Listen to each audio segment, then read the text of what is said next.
The first punch landed like a thunderclap, splitting the air and Ethan's lip in one brutal moment. Blood trickled down his chin, warm and metallic, as he stumbled back against the locker, the jeers of the crowd ringing in his ears.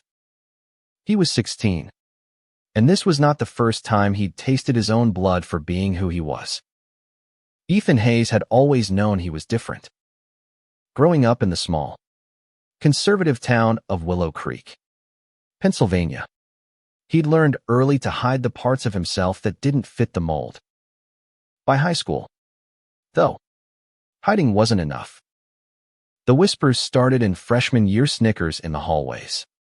Notes slipped into his locker with words that cut deeper than any fist. Faggot, they called him. The word spat like venom. He'd try to shrug it off, to bury his hurt in late-night sketches and stolen glances at Ryan Carter, the quiet boy in his art class who made his heart race. But ignoring the hate only made it louder. That October afternoon, in the crowded hallway of Willow Creek High, Ethan's world tilted.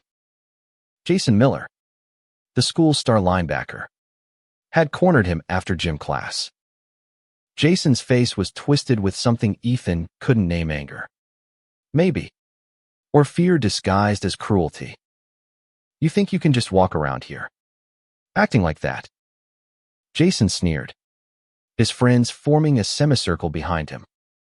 Ethan's backpack hit the floor, and before he could speak, Jason's fist met his face. The second punch was slower, giving Ethan just enough time to duck. Instinct took over. He swung back, his knuckles connecting with Jason's jaw in a clumsy but desperate arc. The crowd gasped, then fell silent. Jason staggered, more shocked than hurt. And for a moment, Ethan felt something new: power. Not the kind that bullies wielded, but the kind that came from refusing to break. Ryan was there, too, watching from the edge of the crowd. His hazel eyes, usually so calm, were wide with worry. Ethan caught his gaze, and in that split second, he felt seen not as a target, but as someone worth fighting for. Ryan stepped forward, his voice soft but steady. "Stop it, Jason. Enough." The words were simple, but they carried weight, like a stone dropped into still water. The principal's office was a blur of stern voices and paperwork. Ethan sat, blood crusted on his lip, while Jason spun a story about self-defense. Principal Harris, a tired man with a comb-over, sighed heavily. "Ethan, you threw a punch. That's a suspension, no matter who started it." Ethan's stomach churned. He wanted to scream that he'd been pushed too far, that he'd spent years swallowing insults and dodging fists. But he stayed silent, knowing it wouldn't change anything. At home, Ethan's father, Tom, was waiting. A widower and a mechanic, Tom was a man of few words, his hands calloused from years of fixing engines. Ethan braced for a lecture, but Tom just looked at him, his gray eyes searching. "You okay?" he asked finally. Ethan nodded, though he wasn't. Tom didn't ask about the fight, didn't ask why Ethan's knuckles were bruised. He just handed him a glass of water and said, "We'll figure this out." That night, Ethan lay awake, replaying the fight in his head. He thought of Ryan's voice cutting through the chaos, of the way his hand had brushed Ethan's arm as they left school together. Ryan hadn't said much, but his presence was enough a quiet promise that Ethan wasn't alone. For the first time in years, Ethan felt a spark of hope, fragile but real. But Willow Creek wasn't done with him. The fight was just the beginning. Rumors spread like wildfire. Ethan was a troublemaker, a deviant, a danger. Parents whispered at PTA meetings, and teachers looked at him with pity or suspicion. Jason's friends vowed revenge, their threats scrawled on bathroom walls. Ethan's suspension was a week, but the isolation felt permanent. Ryan found him the next day, sitting on the bleachers by the empty football field. "You didn't deserve that," Ryan said, sitting close enough that their shoulders almost touched. Ethan looked at him, at the freckles dusting his nose, at the way his dark hair fell into his eyes. "I'm tired of hiding," Ethan admitted, his voice barely above a whisper. Ryan's hand found his, their fingers intertwining. "Then don't," Ryan said. It was a simple moment, but it changed everything. Ethan had spent years building walls, but Ryan's touch was a crack in the foundation. For the first time, Ethan wondered if fighting back didn't mean throwing punches, it meant being himself. Unapologetically. Ethan's suspension should have been a break, but it felt like exile. Willow Creek was small, and news traveled fast. By the second day, his phone buzzed with messages, some from friends offering support, most from strangers hurling slurs. He muted his notifications, but the words lingered, sharp as broken glass. Ryan came over that afternoon, his bike propped against the porch. Ethan's house was modest, a single story with peeling paint and a garage full of engine parts. Tom was at work, leaving the boys alone in the living room. Ryan sat cross-legged on the couch, sketching in a notebook. "You're good at that," Ethan said, peering at the delicate lines of a bird taking flight. Ryan smiled, shy but warm. "You're better. I've seen your stuff in art class." They talked for hours, about everything and nothing: music, movies, the way the sky looked like it was on fire at sunset. Ethan felt lighter, like he could breathe for the first time in days. When Ryan's hand brushed his again, Ethan didn't pull away. Instead, he leaned in, their lips meeting in a kiss that was soft, hesitant, and then certain. It was Ethan's first kiss, and it felt like a rebellion against every cruel word thrown his way. But rebellion came with a cost. The next day, a photo surfaced online: Ethan and Ryan, caught in that fleeting moment by someone passing the house. The image was blurry, but the caption was clear: "Willow Creek's finest freaks." Ethan's stomach dropped. He didn't know who'd taken it, but the comments were brutal. A digital mob piling on with hate. Ryan's phone was blowing up too, but he just shrugged. "Let them talk," he said, but his eyes betrayed a flicker of fear. At school, the air was thick with tension. Ethan's suspension was over, but returning felt like walking into a lion's den. Jason and his crew were waiting, their smirks sharp as knives. "Heard you've got a boyfriend now," Jason taunted, loud enough for the hallway to hear. Ethan's face burned, but he kept walking, Ryan at his side. "Ignore them," Ryan whispered. Easier said than done. In art class, their safe haven, Ethan poured his anger into his sketches, dark, jagged lines that bled across the page. Ryan worked beside him, his own drawing softer, like he was trying to balance Ethan's storm. Their teacher, Ms. Larson, noticed. "You two have something special," she said quietly, her eyes kind. "Don't let this place take that from you." But Willow Creek was relentless. The school board caught wind of the photo, and suddenly, Ethan and Ryan were called to a meeting.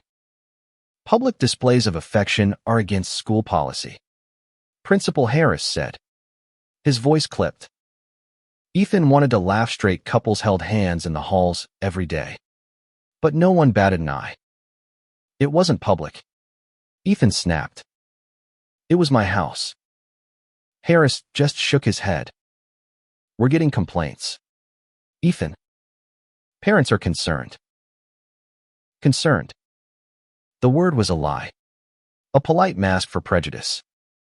Ethan's anger simmered, but Ryan squeezed his hand under the table, grounding him. They left the meeting with a warning, but the real punishment was the whispers that followed. Ethan felt like he was drowning in them, each one pulling him under. Tom noticed the change in Ethan that night. "You're quiet," he said over dinner. His fork paused midair. Ethan shrugged, poking at his food. "Just school stuff." Tom didn't push, but his silence felt heavy, like he was waiting for Ethan to crack open. Later, Ethan found Ryan at their spot by the bleachers. The air was crisp, the first hint of fall settling in. "I don't know how much more I can take," Ethan admitted, his voice breaking. Ryan pulled him close, their foreheads touching. "We're stronger than them," Ryan said. "Together, we are." Ethan wanted to believe him, but the world felt like it was closing in. The next day, a petition circulated, demanding stricter oversight of student behavior. Ethan's name wasn't mentioned, but it didn't need to be. He saw the looks, heard the murmurs. And then, at lunch, Jason's crew struck again, not with fists, but with a cruel prank. Ethan's sketchbook, left briefly on a table, was returned with its pages defaced, slurs scrawled in red ink. Ethan stared at the ruined drawings, his hands shaking. Ryan was there in an instant, his voice fierce. "They don't get to win, Ethan. They don't." But as Ethan looked at the wreckage of his art, he wasn't so sure. The ruined sketchbook was a wound Ethan couldn't ignore. Each torn page, each hateful word scrawled in red, felt like a violation of the one place he'd always felt safe as art. He didn't cry, though he wanted to. Instead, he sat in his room, the book open on his lap, tracing the damage with trembling fingers. Ryan had offered to help him salvage what he could, but Ethan needed to be alone. He wasn't sure if he was grieving the drawings or the boy he'd been before all this. School became a battlefield. Jason's prank had emboldened others, and the harassment grew bolder. Notes appeared in Ethan's locker daily now, some anonymous, some signed with fake names. One read, "Leave before it gets worse." Ethan tore it up, but the word stuck. Ryan, ever steady, tried to keep him grounded. "They're just cowards," he said one afternoon, his voice fierce as they sat in the art room after hours. Ethan nodded, but doubt gnawed at him. How long could they keep fighting? Ms. Larson, their art teacher, became an unexpected ally. She'd seen the petition, heard the rumors. "You don't have to go through this alone," she told them, her voice firm but kind. She offered to sponsor an art showcase, a chance for Ethan and Ryan to display their work publicly. "Show them who you are," she said. Ethan hesitated. Exposing his art felt like exposing his soul, but Ryan's enthusiasm was contagious. "Let's do it," Ryan urged. "Let's show them we're not afraid." The showcase gave Ethan something to focus on. He poured himself into a new piece.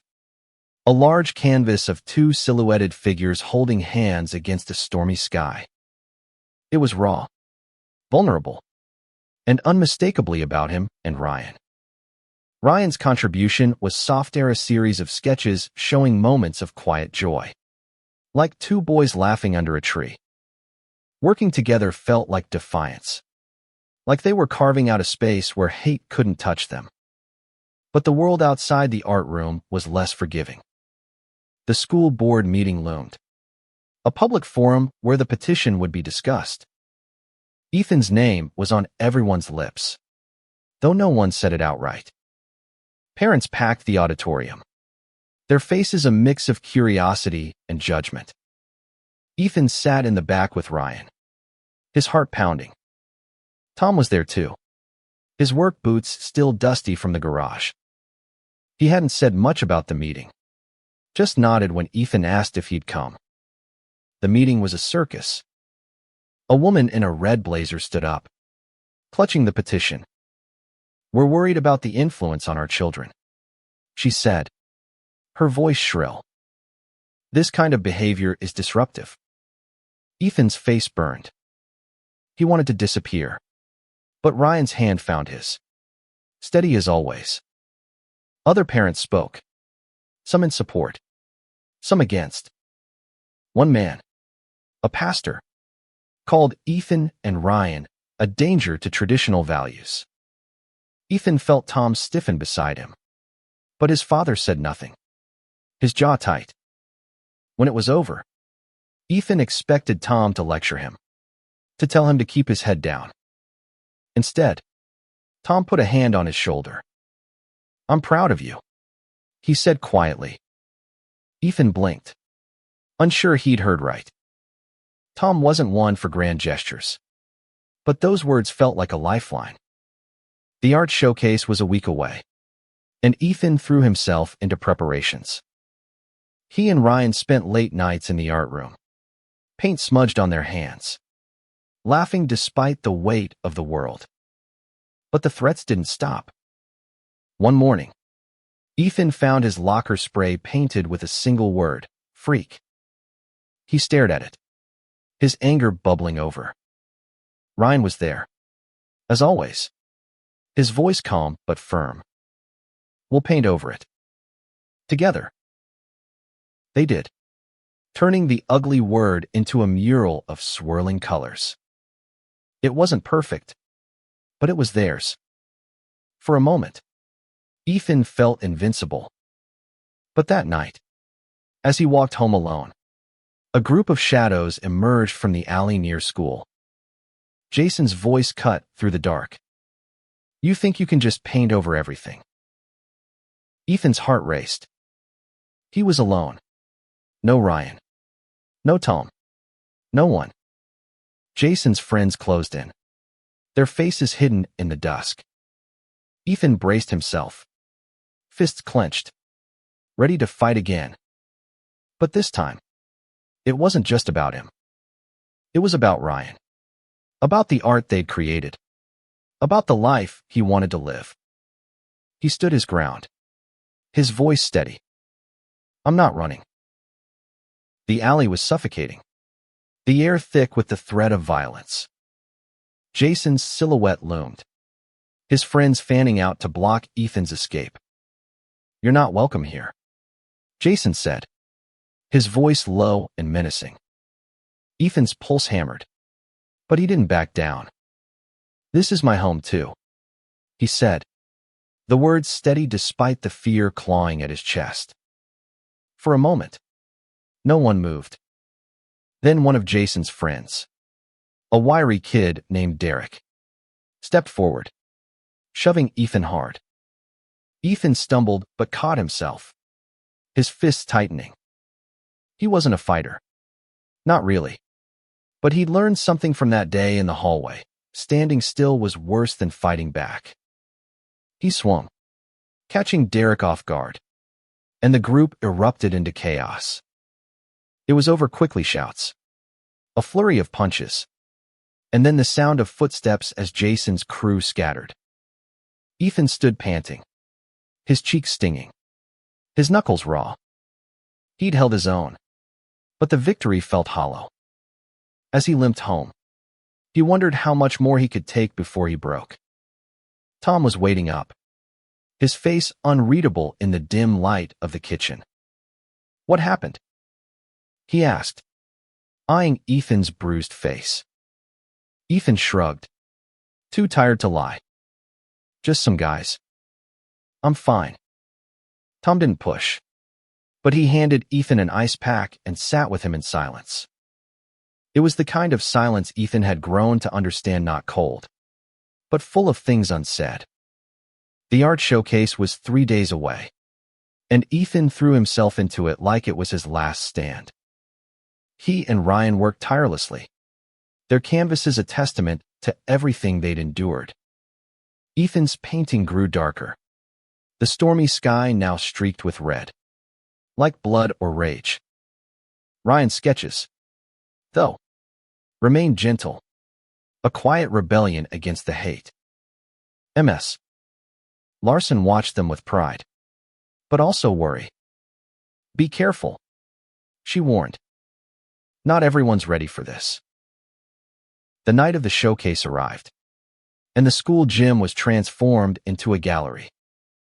Ethan's heart pounded as he hung his painting, the two silhouetted figures stark against the turbulent sky. Ryan's sketches were displayed nearby, their softness a contrast to Ethan's intensity. A small crowd gathered: students, teachers, a few parents. Ethan scanned the room for Tom, but he wasn't there. Disappointment stung, but Ethan pushed it down. Then Jason walked in. Ethan tensed, expecting trouble. But Jason just stood at the edge of the crowd, his face unreadable. Ryan squeezed Ethan's hand. Let him look, he whispered. He can't touch this. The showcase was a quiet success. Ms. Larson gave a short speech about art as resistance, and a few students clapped. Ethan felt exposed, but also free, like he'd laid his soul bare and survived. Afterward, Ryan pulled him outside, where the night air was cool and sharp. We did it, Ryan said, his smile bright. Ethan kissed him, not caring who saw. For once, he felt like he belonged. But the high didn't last. The next morning, the school was buzzing with news. Someone had vandalized the art display. Ethan's painting was slashed, the canvas torn where the figures' hands met. Ryan's sketches were gone, stolen or destroyed. Ethan stared at the wreckage, his chest tight with rage and grief. Ms. Larson was there, her face pale. I'm so sorry, she said. We'll find who did this. Ethan didn't need to guess. He saw Jason smirk in the hallway, saw the way his friends laughed. He wanted to confront them, to tear into them the way they'd torn into his art. But Ryan stopped him. This isn't over, Ryan said, his voice fierce. We'll make more. We'll keep going. That night, Ethan sat with Tom, the silence heavier than ever. They destroyed it, Ethan said finally, his voice breaking. Everything I worked for. Tom looked at him, his eyes steady. Then you make something new, he said. You don't let them stop you. Ethan nodded. But inside, he was crumbling. He didn't know how to keep fighting. Didn't know if he had the strength. But Ryan's words echoed in his head, we'll keep going. And somewhere, deep down, Ethan knew he had to try. The slashed canvas haunted Ethan's dreams. He woke up gasping. The image of those torn hands burned into his mind. Ryan was there the next morning, his presence a steady anchor. We're not done, Ryan said, handing Ethan a new sketchbook. We start again. Ethan wanted to believe him, but the weight of the vandalism, the hate, felt like it was crushing him. Ms. Larson called a meeting with the principal, demanding an investigation. Principal Harris promised to look into it, but his tone was weary, like he'd already given up. Ethan and Ryan sat in his office, their hands clasped under the table. We can't prove it was Jason, Harris said, unless someone comes forward. My hands are tied. Ethan's jaw clenched. He knew no one would talk. Fear and loyalty kept Jason's crew silent. Outside, the school felt like a prison. The whispers were louder now, the stares sharper. Ethan caught glimpses of pity from some teachers, but others looked away, as if his pain was contagious. Ryan, though, never wavered. He started a new series of sketches, this time bolder portraits of Ethan, his face defiant, his eyes alight with something unbreakable. "This is you," Ryan said, showing him the drawings. "This is who they're trying to erase."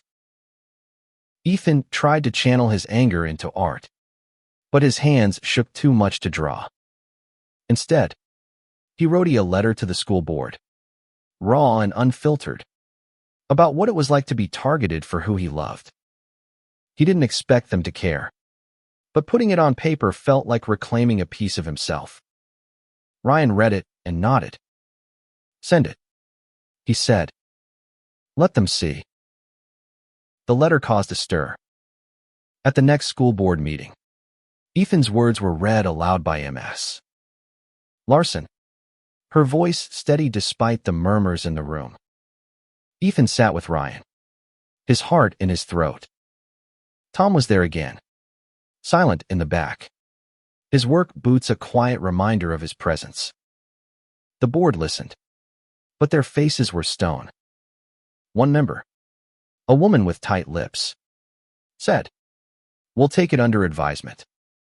Ethan knew what that meant. Nothing would change. But something was shifting in Willow Creek. A few students started wearing rainbow pins. A quiet show of support. A teacher, Mr.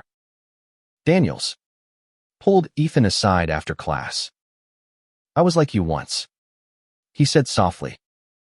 "It gets better. Keep fighting." Ethan nodded, surprised by the confession.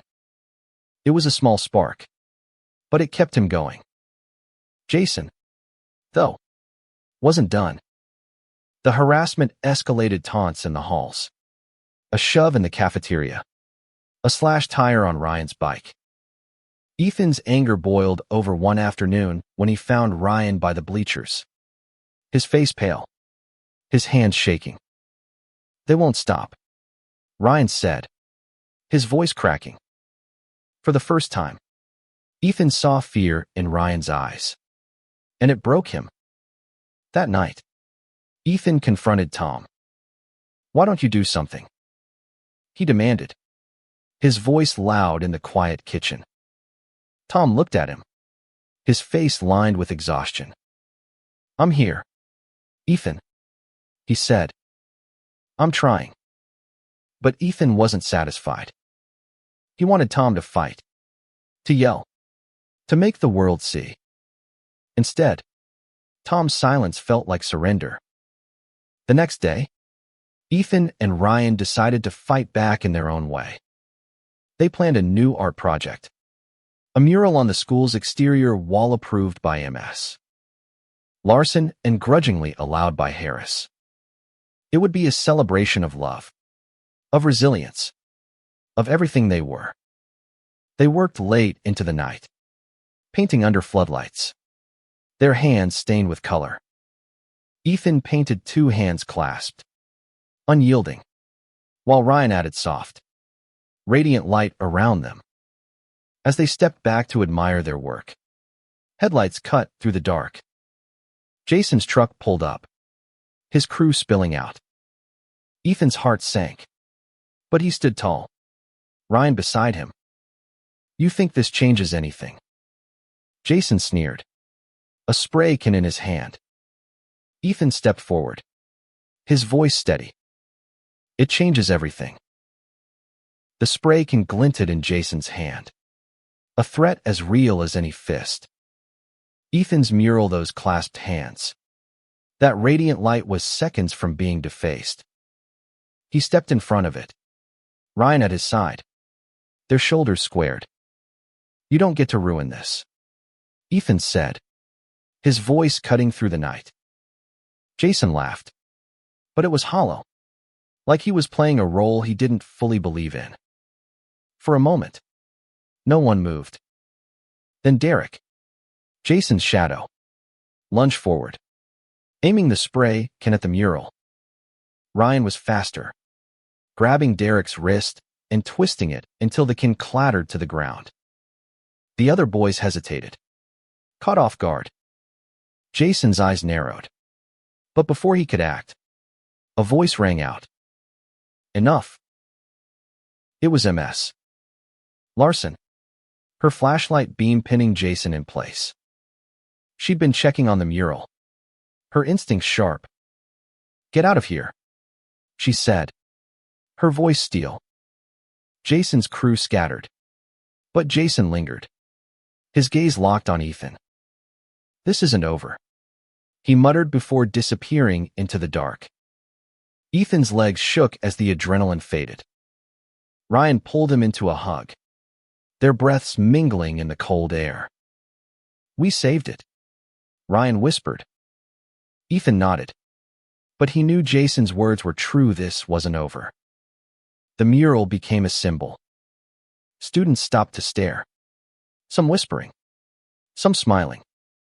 The rainbow pins multiplied, and a few kids even added their own touches to the mural. Small, colorful doodles in the corners. Ethan felt a flicker of pride, but it was tempered by fear. Jason's threat hung over him like a storm cloud. At home, Ethan tried to talk to Tom again. They almost destroyed it, he said, his voice raw. Tom listened, his hands folded on the kitchen table. You stood up to them, he said finally. That's something. But Ethan wanted more than words. She wanted Tom to fight for him, to stand up at the next board meeting, to make the town see. Tom's silence felt like a wall between them. The school board meeting came faster than Ethan expected. This time, the auditorium was packed, the air electric with tension. Ethan's letter had stirred something. Supporters and detractors both showed up, their voices clashing before the meeting even started.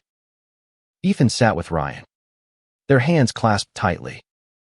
Tom was there, in the back, his face unreadable. Ms. Larson spoke first, presenting the mural as a triumph of student expression. A few parents clapped, but others booed. The woman in the red blazer was back, her voice sharp. This is indoctrination, she said. We won't stand for it. Ethan's stomach twisted. But then Mr. Daniels, the teacher who'd confided in him, stood up. These kids are braver than you, he said, his voice steady. They're fighting for their right to exist. The room erupted. Shouts, applause, chaos. Ethan felt Ryan's hand tighten around his, grounding him. He wanted to speak, to scream his truth, but his voice caught in his throat. Then, from the back, Tom stood.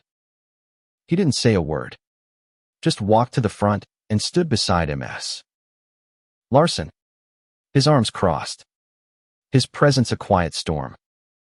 The room fell silent, every eye on him. Tom's silence wasn't surrender, it was defiance. He didn't need words to say he stood with his son. Ethan's eyes burned with tears, but he didn't look away. For the first time, he felt truly seen by his father. The meeting ended with no clear resolution, but Tom's stand changed something. Students approached Ethan the next day, some shyly offering support, others just nodding in respect. The mural stood untouched, a beacon in the chaos. But Ethan knew Jason was still out there, biding his time. That night, Ethan and Ryan sat on the bleachers, the stars bright above them. We're going to be okay, Ryan said, his voice soft but certain. Ethan leaned into him, his heart full. Yeah, he said. We are. Tom's silent stand at the board meeting rippled through Willow Creek. Ethan felt it in the way people looked at him now, not all with kindness, but with a grudging respect. The mural stood proud, untouched since that night, its colors a defiant flag against the gray of the school's walls. Ethan and Ryan added to it daily, turning it into a living piece, a story of survival etched in paint. But Jason wasn't done. Ethan knew it in his bones.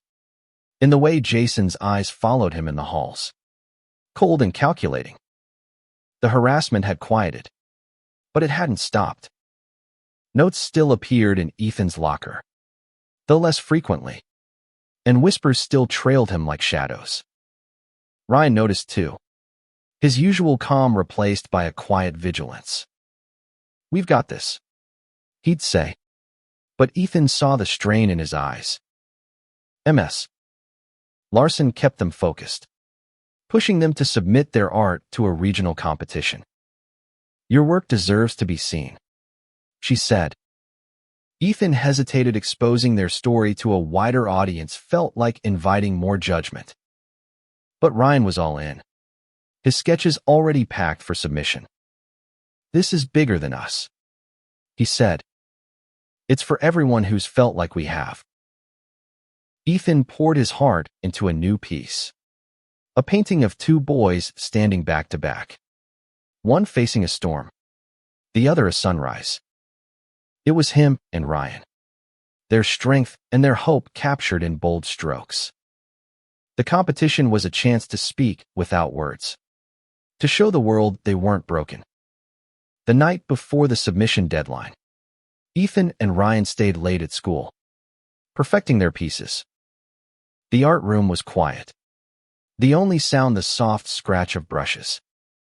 Ethan felt a peace he hadn't known in months, like the world had paused just for them. Ryan leaned over, kissing him softly, and Ethan smiled against his lips. "We're going to win," Ryan whispered. But peace was fragile. As they left the school, Jason was waiting, alone this time, leaning against his truck. His face was different, not angry, but something else. Something raw. "I need to talk," he said, his voice low. Ethan tensed, but Ryan stepped forward. "Then talk," Ryan said, his tone steady. Jason shifted, uncomfortable. "I didn't mean for it to go this far," he said, his eyes on the ground. "The mural, the notes, it wasn't just me." Ethan stared, disbelief warring with anger. "You think that makes it okay?" he snapped. Jason didn't answer, just looked away. "I'm not like you," he said finally. "But I'm not. I don't know." It wasn't an apology. Not really. But it was something. Ethan didn't trust it. But he saw the crack in Jason's armor, the doubt in his eyes. "Stay away from us," Ethan said, his voice firm. Jason nodded, just once, and walked away. The competition results came a week later. Ethan and Ryan didn't win, but their work was featured in a local gallery. A small victory that felt huge. The gallery opening was crowded, with strangers admiring their art, asking questions about their story. Ethan felt exposed but proud, his hand in Ryan's as they navigated the room. Tom was there, standing quietly by Ethan's painting, his eyes tracing the brushstrokes. "This is good," he said simply, and Ethan's chest swelled. But the high was short-lived. That night, Ethan found a note slipped under his door at home. No slurs this time. Just a single sentence. "You'll never be safe." His blood ran cold. He showed it to Ryan, who cursed under his breath. "We need to tell someone," Ryan said. Ethan nodded, but fear gripped him. Jason's words in the parking lot echoed, "It wasn't just me." Who else was out there, waiting?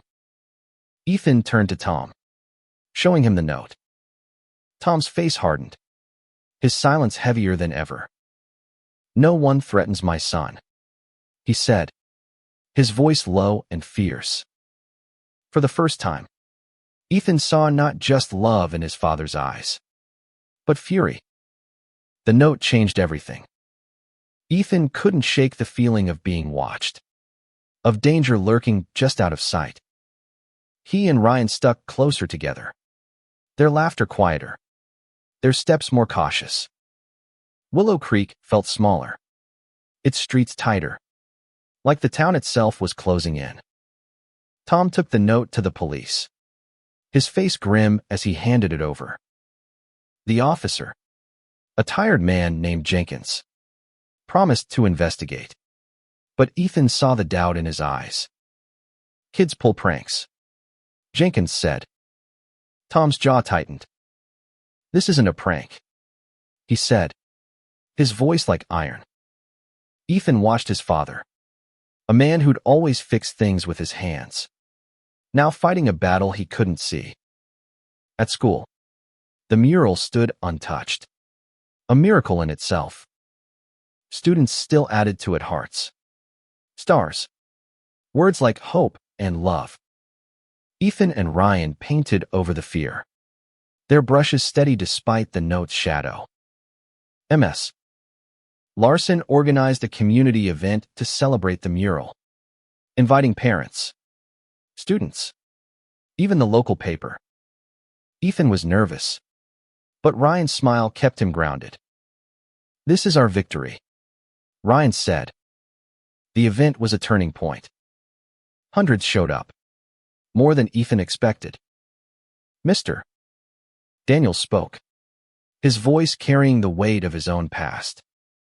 This mural is about courage, he said. It's about two boys who refused to be silenced. The crowd applauded, and Ethan felt tears prick his eyes. Tom was there, standing quietly at the edge, his presence a steady anchor. Then Jason appeared. Ethan tensed, but Jason didn't approach. He stood at the back, his hands in his pockets, watching.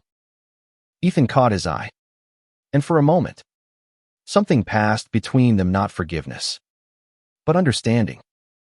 Jason turned and left, and Ethan let out a breath he didn't know he'd been holding. The police investigation turned up no fingerprints, no leads. But the note had done its job. It made Ethan and Ryan hyper-aware, always looking over their shoulders. They kept creating, though, their art a shield against the fear. Ethan painted a new piece, a single figure standing tall against a tide of shadows. Ryan's sketches grew bolder, full of light and defiance.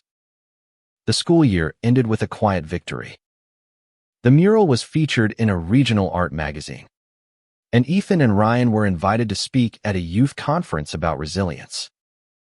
Ethan stood on the stage, Ryan beside him, and told their story, not just the pain, but the love, the strength, the hope. The audience stood, clapping, and Ethan felt like he could finally breathe. Back in Willow Creek, life wasn't perfect. The whispers didn't stop, and some parents still glared. But Ethan and Ryan had carved out a space for themselves, a corner of the world where they could be. Tom, too, had changed. He didn't talk much, but his actions spoke louder, showing up to every event, standing by Ethan's side, his silence a powerful shield. On the last day of school, Ethan and Ryan sat on the bleachers, the mural glowing in the distance. We made it, Ryan said, his hand in Ethan's. Ethan nodded, his heart full. Yeah, he said, and we're just getting started. Their story wasn't over. Hate doesn't vanish overnight, and battles don't end cleanly. But Ethan had learned something. Fighting back wasn't just about fists or words. It was about living, loving, creating, despite the odds. And with Ryan by his side, Tom in his corner, and a community slowly waking up, Ethan knew they'd keep fighting. Together, they were unstoppable.